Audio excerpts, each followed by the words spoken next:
तर हा आहे संबार, म्हणजे कोथिंबीर, हरा धनिया.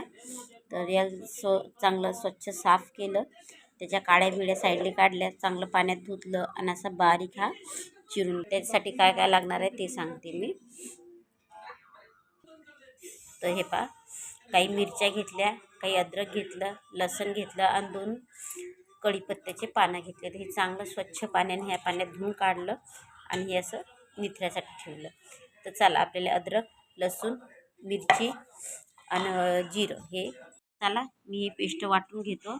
मिरच्या, लसण, अद्रक, जिरं, 2 कढीपत्त्याची पानं. तर हे वाटतो आणि मग तुम्हाला दाखवतो. तेल हे पहा, एकदम थोडंसं टाकणार जिरं.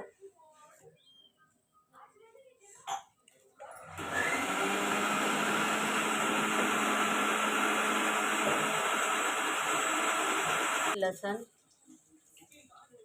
मिरच्या आणि 2 कढीपत्ते. तर आपला लसण पेस्ट हे टाकलं की आपल्याला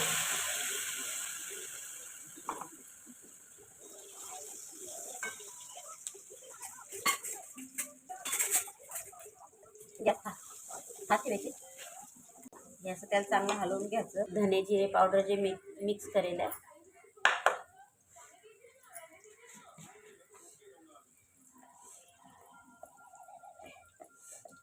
त्यात टाकणं आहे थोडंसं आपल्याला हळद.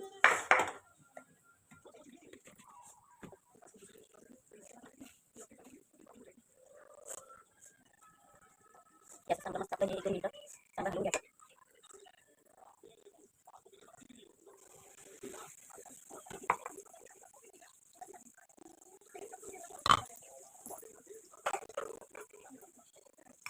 टाकणं आहे आपला संबार जो आपण बारीक चिरून घेतला.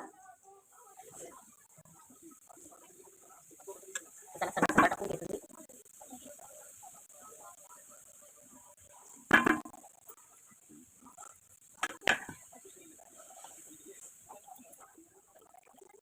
टाकणं आपल्याला थोडंसं मीठ, जास्त नाही, थोडंसंच टाकणं आहे.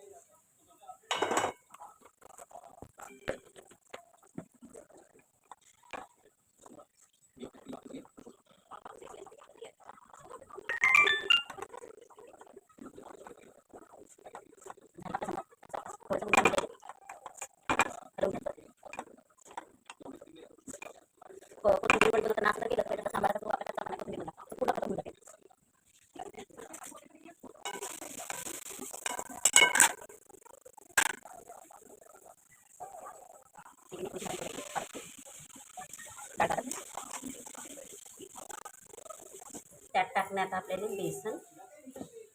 ते पहा,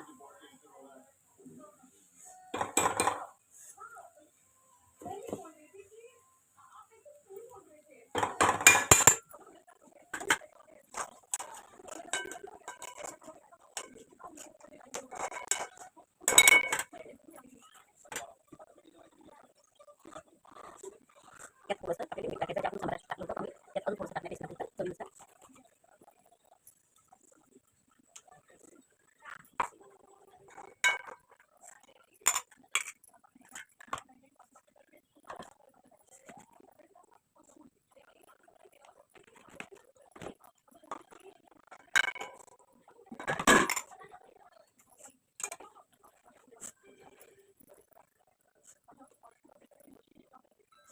हे एक थेंब पाणी टाकलं नाही आहे तरी आपलं बेसन कोथिंबीरमध्ये हे झालं.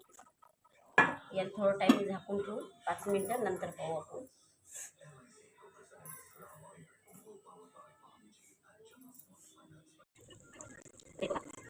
आपल्या कोथिंबीर वड्या होत्या त्या अशा बनवल्या, तशा मी तयार टाकून फ्राय करते. फ्राय केल्यावर दाखवते तुम्हाला.